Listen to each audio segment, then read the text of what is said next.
Hello, hello, and welcome to another podcast episode of Overpowering Emotions, where I talk all things big emotions, emotion regulation, anxiety management, trauma. Today, I have a special guest. I am very excited. We're going to be talking a little bit about how to support people, our children, teens, even adults in the moment when they're emotionally dysregulated, but also some practical tips of what we can be doing to protect and take care of ourselves in supporting them as well, whether we're a parent or a therapist or a doctor, whatever your role is, whenever you're with someone, it could be a colleague in the workplace. Katharine Manning is my guest. She's the president of Blackbird DC, which provides training and consultation on empathy at work. She's the author of The Empathic Workplace, 5 Steps to a Compassionate, Calm, and Confident Response to Trauma on the Job. And she teaches at the American University and in the Master's of the Trauma Informed Leadership Program at Dominican University as well. She's worked on issues of trauma and victimization for more than 25 years and has a wealth of knowledge. Hope you enjoy. Well, Katharine, thank you so much for joining us on the show today. It's such a pleasure to be here. Thank you for having me. Well, why don't you start off by telling us a little bit about yourself? Absolutely. So I am a lawyer, but a lawyer who for most of my career has worked with crime victims. I started off doing hotline work at domestic violence shelters and rape crisis centers. It was some of that work that actually motivated me to go to law school. And after law school, I ended up at the U.S. Department of Justice, where I spent about 15 years as a senior attorney advisor on victims' rights, supporting the department in its work with crime victims in just a wide array of cases, anything from fraud and identity theft to terrorism, child exploitation, human trafficking, the whole gamut. And a few things started to become clear to me. One was that people didn't need different things based on what they were a victim of. Like everybody needed kind of the same sorts of support. Like everybody needed acknowledgement that they were a victim. Everybody needed to feel heard. Everybody needed a little bit of help to get on their feet again. And then I started to realize that it wasn't just the victims in our cases who needed those things. It was my colleagues too. Sometimes for work-related reasons, like the cases they were working on were difficult, and sometimes just because as humans, we deal with a lot of stuff all the time. Divorce and loss of a parent and all the things that happen. And I started to realize that these things I was learning about how to support crime victims had a broader application. And in fact, that issues of trauma and distress and victimization come up all the time in every work environment. So I left the Justice Department in 2019 and started working on a book, which came out in 2021. It's called The Empathetic Workplace, 5 Steps to a Compassionate, Calm, and Confident Response to Trauma on the Job. And what I do now is a lot of training and consulting all around how do you build, the skills in the workforce and the resources in the workplaces to better support employees and clients who are going through hard times. Wow. What a shift, really. It's funny because I always thought I was going to be a lawyer, and here I am as a psychologist, how we went, our paths take us in certain places. So what drove you to decide to kind of shift and focus more on the trauma informed sort of practice? Yeah, it's interesting. I actually, similar to you, but went a different path. I mean, I had been thinking really hard about getting a master's in social work. I was always very interested in that. Honestly, part of what made me shy away was I took psychology classes in college and I found them really hard and overwhelming. And I got to admit, even today, like when I was researching my book and now I'm working on a second one, it's always the psychological studies that I'm like, oh God, I don't know if I'm going to be able to figure this out. So for me, it always sort of felt like a natural part of who I was as a lawyer.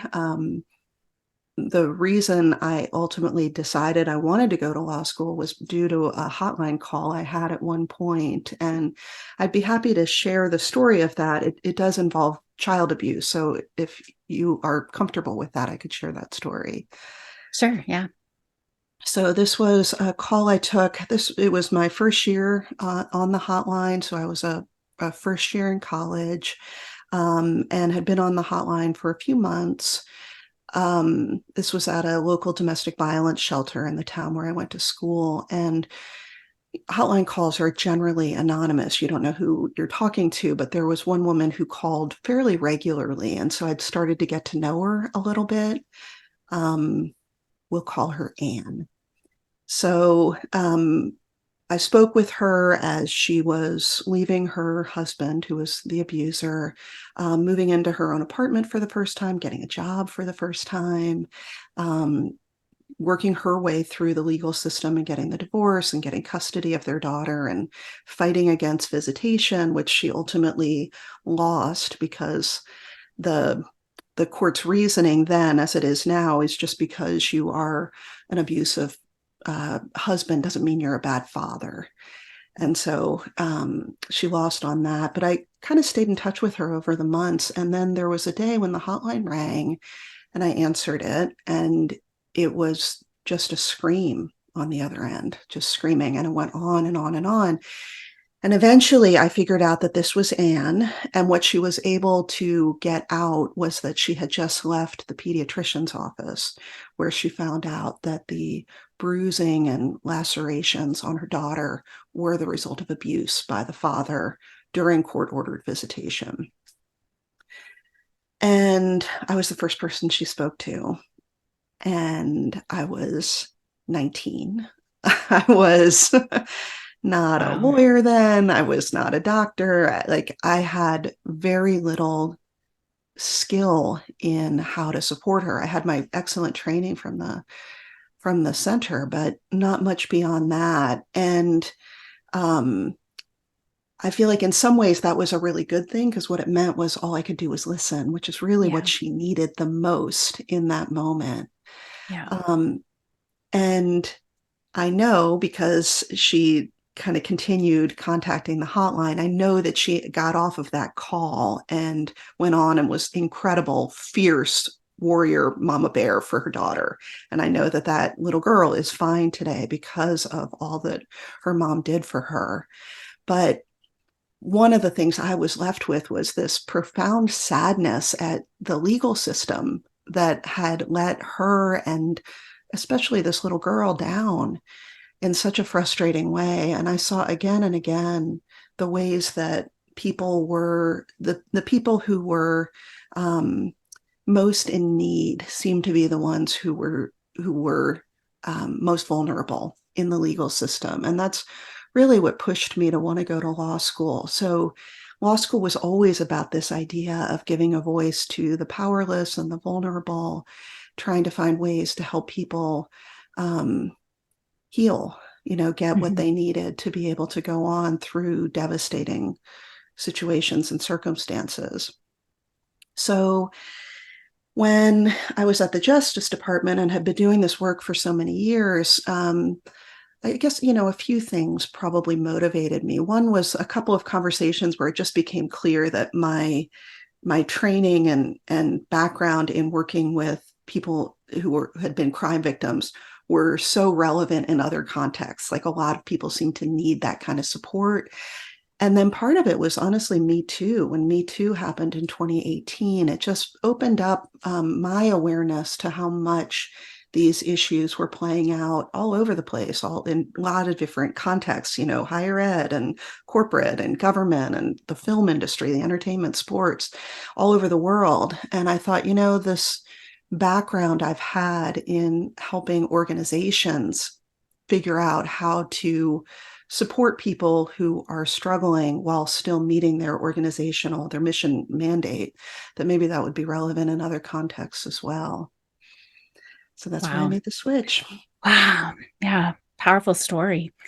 Thank you for sharing that. So, I mean, just thinking of your 19-year-old self, just the overwhelm. And so that's kind of what we're focusing on today, is taking care of those who are taking care of Mhm. people who have experienced trauma. And, our listeners there's going to be parents who've had kiddos, whether it's anxiety or, I mean, with COVID, I think there's been a lot of trauma and just the worries, if parents are leaving the house. I've had so many kids just thinking they're never going to see their parent again, so all of these pieces. But there's also professionals too who work with clients or patients who've been traumatized. So let's maybe make that shift over. How do we support ourselves or our colleagues, or just creating that safe space, whether it's in our home, because it really is a job as well, parenting, or in our clinic. Yeah, absolutely. In terms of the ways that we create an environment that is supportive of people who are going through challenging times, I think that there's kind of three aspects of it. And first is acknowledgement, like letting people know that they will be heard, not jumping in with a solution or a reframe, like just let them talk, give them the gift of your full attention. The second, oh, and within that, acknowledge that they have shared something with you. I think so often we do a really good job of active listening, but as soon as they're done talking, it's like we've been biting our tongue the whole time. And as soon as they're done, you're like, oh, thank goodness, now I get to tell you the answer, or like this great resource I know, or like instead of that, just let them know you heard them. Thank you for sharing that. Or that sounds really hard. I'm sorry you're going through all that right now. That can honestly be the most powerful thing you can do for somebody. So one is acknowledgement, two is support, because sometimes people do need tangible supports. So that's the time where you can say, how can I help? What do you need right now? And then try to get it for them. Don't fall prey to the fear of finding out. This is something that was so rampant in government because we felt so often like our hands were tied by budget constraints and statutory constraints and everything. And you didn't want to be in a position of, well, I don't have the answer for that. So what people would do is, well, that's not really a problem. If I just close my ears and pretend I never heard that, then I don't have to admit that I don't actually know how to fix that. We are never going to be able to fix it if we aren't willing to at least hear what it is that is the problem, or what it is that they need. So be willing to hear what it is that they actually need, and at least start to think about, is there a way that we can provide that? And then the third is trust. I think it is really difficult to build a safe environment where people feel comfortable coming forward when we have shifting rules or expectations, or secret rules or expectations.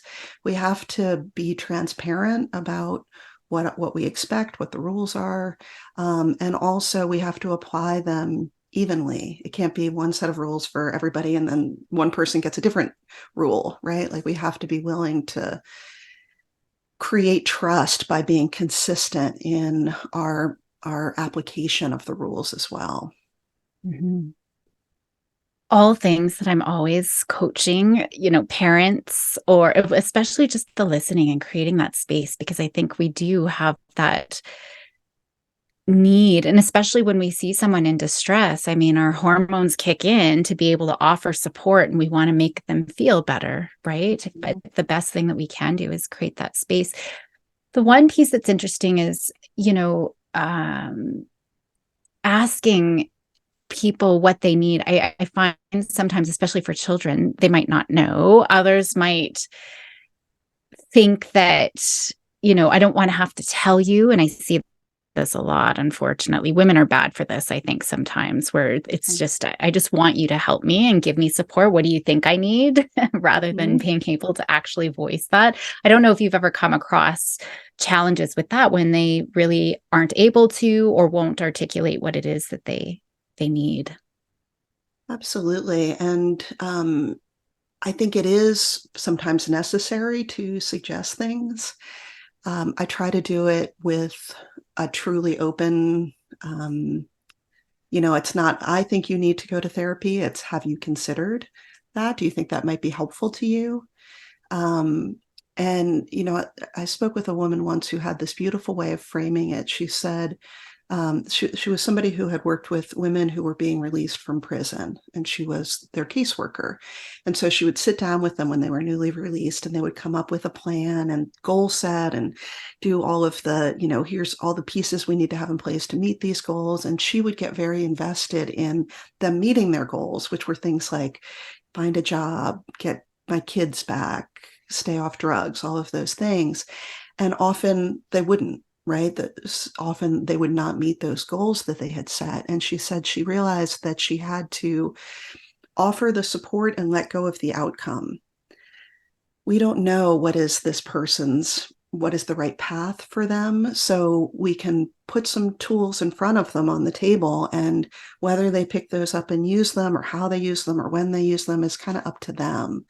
It can be really hard. And I mean, as a parent with 3 teenagers in the house, I find myself really struggling with this a lot, where you think, who could have foreseen that? Mm-hmm. Mm-hmm. Yep, Yeah. exactly. And So it's just, yeah, reminding myself all the time, like, this is how you learn these things. it is, yeah. And these are all great tips. So, what about those of us who are supporting, whether it's our own children or other people, maybe looking at why that takes a toll on us and how we can protect ourselves and take better care of ourselves? Absolutely. We're hardwired for empathy.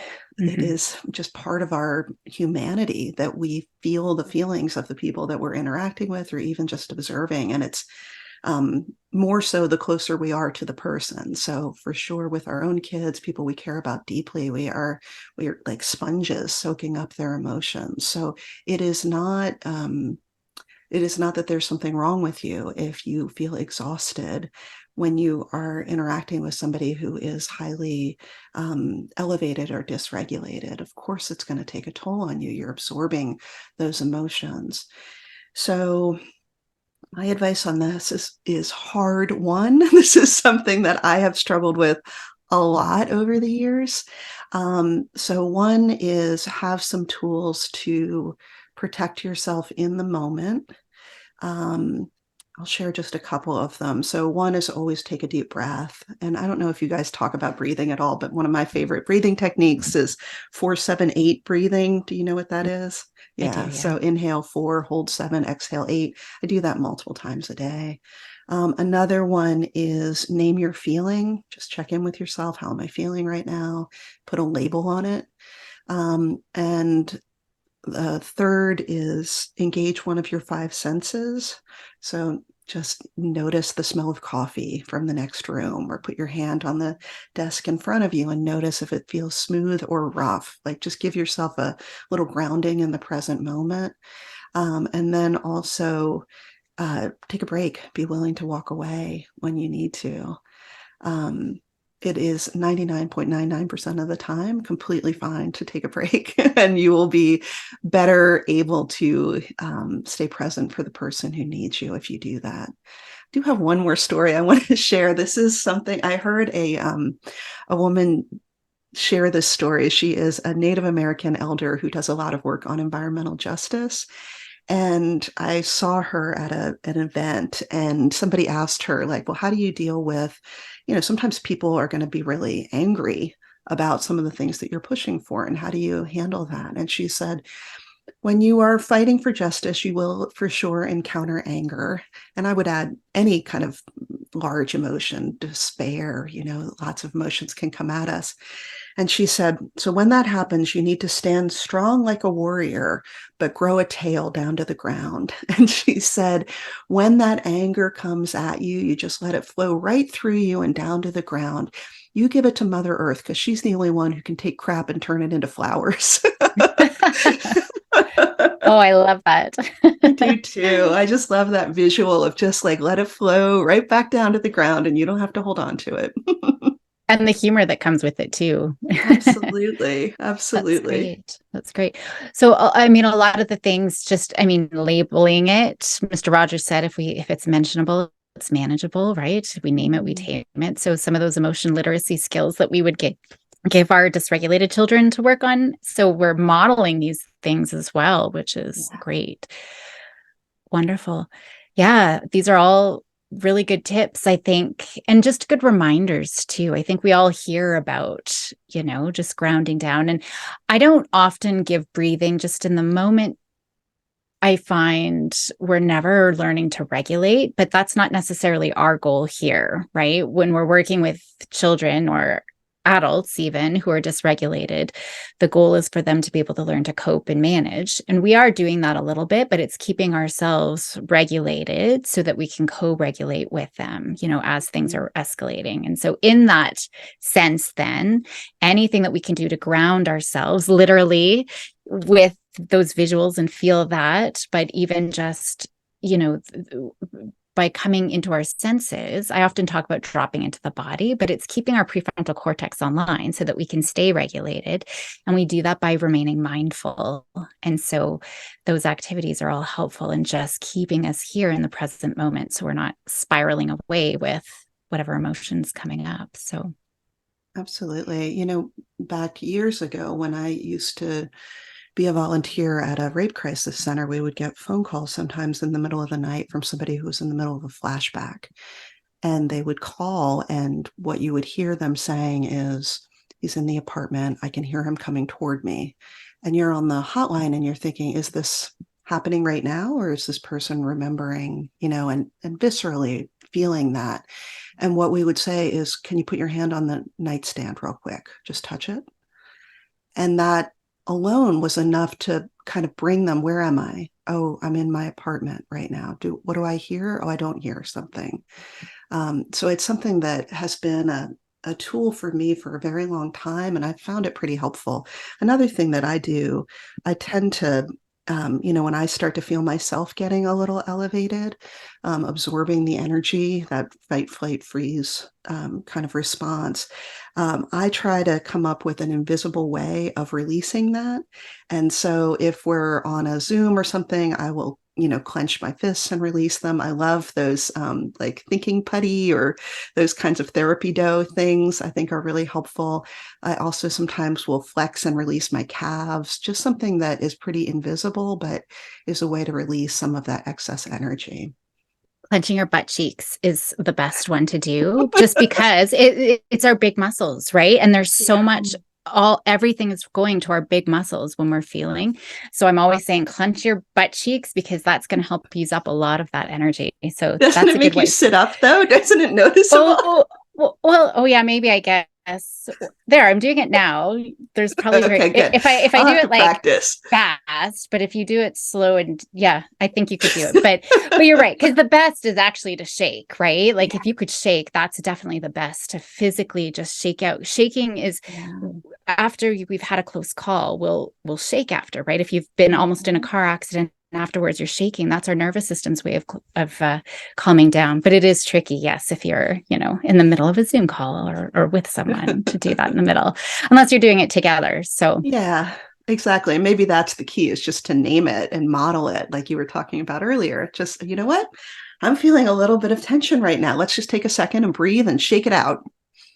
I often do that, yeah, even the room, when I'm live with people. So, That's well, this great. has been wonderful. Anything that we haven't talked about or that I didn't ask that's important to make sure we. Oh, I don't think so. I don't think so. I've Okay. really loved talking with you. Yes, thank you so much. I know it's going to be a good reminder or new information for people to really think about. And so simple too that we can just start bringing that in to our day. And I think it's important too that we practice these things proactively. Like you said, throughout your day, you're doing these breathing activities. That's going to help lower our overall arousal level. And Mhm. it'll be easier then too if it becomes so automated that in the heat of the moment, in the heat of escalation, we can still engage in those activities because it is a little bit more automatic. So Absolutely. I have all of your information that I'll be putting in the show notes, but just for people who are listening right now, what's the best way for people to get in touch with you if they want to? Well, I have a couple. So my website is katharinemanning.com, which is spelled Katharine Manning.com. I also have a text list every Thursday. I send out a text that's just about empathy and resilience. And if people are interested, I have lots of Canadians on the list. So to join that, you text the word Blackbird to 833-975-1945, and it comes out every Thursday at around noon Eastern time. The reason it's the word Blackbird is because that's my company name, which comes from that old Beatles song, Blackbird singing in the Oh, dead of night. yeah. I Yeah, love I've that. always loved that song, and I especially love that line about take these broken wings and learn to fly, because it Mm-hmm. acknowledges that when you go through something hard, it changes you, but you can Mm-hmm. still go on and do really amazing things. Well, that's where resilience lives, isn't it? Right? It's Yeah. through significant stress, adversity, trauma, and that's where we become resilient is in those times. It's just being able to recognize that and move past it. So wonderful. Thank you so much. Thank you. I hope you have a wonderful rest of your day and a great weekend, and happy holidays to you. You as well. All right. Perfect. Thank you. So, oh, is it? I was just thinking the holidays. You guys just had your Thanksgiving We this week, did, yeah. right? Yeah. Last week. Or It was last early week. this year. It was like the 23rd, something like that. Okay. Is that right? See, we have ours in October, like I beginning of know. October. So it always seems so late for us. But I'm not sure when this will come out. I will let Okay. you know. I'm doing a resilience series right now. So as soon as I figure out Nice. what the schedule is going to look after this series, I will let you know. All right. Sounds good. Well, it's so And nice did to meet you. you as well? And did you send me your headshot? I don't know. I Okay. can if I'll I didn't. I'll check it. I'll check. And sure. if I Yeah. didn't, I'll send it. If you can. I've got all of your other information, I believe, but I don't know if I have your headshot. So that would be great if you can All right. check No and problem send it at to me. all. All right. Okay. Take care. You too. Thanks. Bye bye.